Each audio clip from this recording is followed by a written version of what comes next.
ஒரு வார்த்தை சொல்லும் கர்த்தாவே, என் வாழ்க்கையெல்லாம் செழிப்பாகுமே. ஒரு வார்த்தை சொல்லும் கர்த்தாவே, என் வாழ்க்கையெல்லாம் செழிப்பாகுமே. ஆண்டவராகிய இயேசு கிறிஸ்துவின் இனிதான நாமத்திலே ஒரு வார்த்தை சொல்லும் கர்த்தாவே என்ற தியான நிகழ்ச்சிக்கு உங்களை அன்புடன் வரவேற்கிறோம். கர்த்தர் கிருபையாய் தந்த இந்த நல்ல நாளிலும் மீண்டும் உங்களை கர்த்தருடைய வார்த்தை மூலம் சந்திப்பதிலே மிக்க மகிழ்ச்சி அடைகிறோம். நீங்கள் எல்லாரும் சுகமாக இருக்கிறீர்களா? கர்த்தருடைய கிருபையினாலே நீங்கள் எல்லாரும் சுகமாக இருப்பீர்கள் என்று சொல்லி நாங்கள் நம்புகிறோம். கர்த்தருடைய கிருபையும் சமாதானமும் உங்கள் குடும்பங்களிலே பெருகுவதாக. நேற்றைய தினத்திலே கேள்வி நேரத்தில் கலந்து கொண்டு பதில்களை அனுப்பி கொடுத்த அனைத்து கர்த்தருடைய பிள்ளைகளையும் இயேசு கிறிஸ்துவின் நாமத்திலே வாழ்த்துகிறோம். கர்த்தர் உங்களை ஆசீர்வதிப்பாராக. சகரியா 4ஆம் அதிகாரம் 6ஆம் வசனம். அப்பொழுது அவர் செருபாபேலுக்கு சொல்லப்படுகிற கர்த்தருடைய வார்த்தை என்னவென்றால், பலத்தினாலும் அல்ல, பராக்கிரமத்தினாலும் அல்ல, என்னுடைய ஆவியினாலேயே ஆகும் என்று சேனைகளின் கர்த்தர் சொல்கிறார். கிறிஸ்துவுக்குள் மிகவும் அன்பான தேவனுடைய பிள்ளைகளே, கர்த்தர் இந்த நாளிலும் நமக்கு தரும் ஆசீர்வாதமான வார்த்தை என்னவென்றால், பலத்தினாலும் அல்ல, பராக்கிரமத்தினாலும் அல்ல, என்னுடைய ஆவியினாலேயே ஆகும் என்று சொல்கிறார். நம்மில் அநேகர் நம்முடைய சுயபலத்தை நம்புகிறோம், பணத்தை நம்புகிறோம், படிப்பை நம்புகிறோம், நம்முடைய திறமையை நம்புகிறோம், பதவியை நம்புகிறோம், அதிகாரத்தை நம்புகிறோம், சரீர ஆரோக்கியத்தை நம்புகிறோம். இந்த உலகமும் உன்னை நம்பு என்று சொல்லி தருகிறது. ஆனால் நீங்களும் நானும் நம்ப வேண்டியது சேனைகளின் கர்த்தரை மட்டுமே. நம்முடைய பலமோ பராக்கிரமமோ அல்ல, கர்த்தருடைய ஆவியினாலேயே எல்லாம் ஆகும். எத்தனை பேர் இந்த கர்த்தருடைய வார்த்தையை விசுவாசிக்கிறீர்கள்?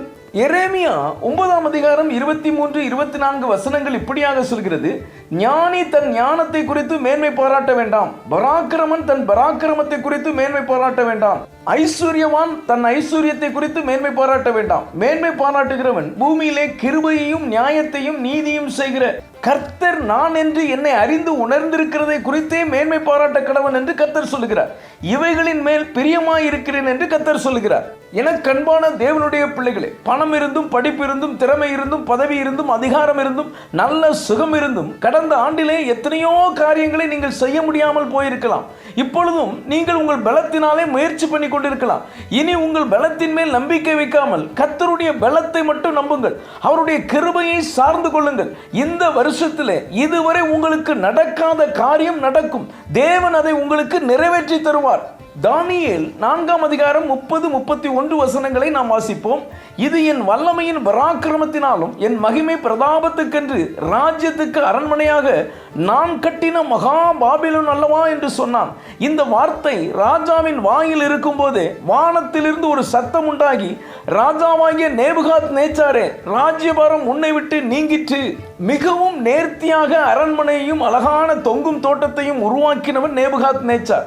உலக அதிசயங்களில் இதுவும் ஒன்று. கர்த்தர் கொடுத்த ஆசீர்வாதங்களையும் அதிகாரத்தையும் மறந்த நேபுகாத் நேச்சாரின் இருதயம் மேட்டிமையாகி கர்வம் கொண்டது. என்னுடைய பலத்தினாலும் பராக்கிரமத்தினாலும் நான் கட்டின மகா பாபிலோன் என்று பெருமை கொண்டான். அவ்வளவுதான். கர்த்தர் அவனை சிங்காசனத்தில் இருந்து கீழே தள்ளினார். அவன் மிருகத்தை போல புல்லை மேய்ந்தான். எனக்கு அன்பான தேவனுடைய பிள்ளைகளே, கர்த்தருடைய பிள்ளைகள் எப்பொழுதும் தாழ்மையுள்ளவர்களாய் நடந்து கொள்ள வேண்டும். எல்லாமே கர்த்தர் நமக்கு கிருபையாய் கொடுத்தது என்று விசுவாசிக்க வேண்டும். நமக்கு நிறைய அறிவு இருக்கலாம், திறமை இருக்கலாம், படிப்பு இருக்கலாம், ஆஸ்தி, செல்வம், அந்தஸ்து, அதிகாரம் எல்லாம் இருக்கலாம்.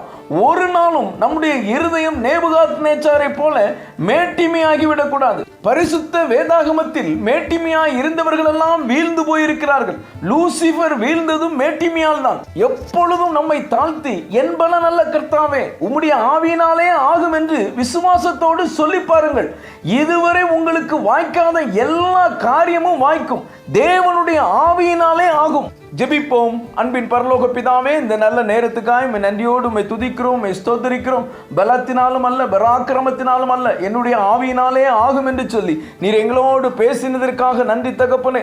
நாங்கள் ஒரு நாளும் மேட்டிமை உள்ளவர்களாய் நடந்து கொள்ளாமல் எப்பொழுதும் உம்முடைய கிருபையை சார்ந்து கொள்ளவும், உம்முடைய ஆவியினாலே ஆசீர்வாதங்களை நாங்கள் பெற்றுக்கொள்ளவும் எங்களுக்கு கிருபை தாரும். இயேசுவின் மூலம் ஜெபிக்கிறோம் நல்ல பிதாவே, ஆமேன், ஆமேன்.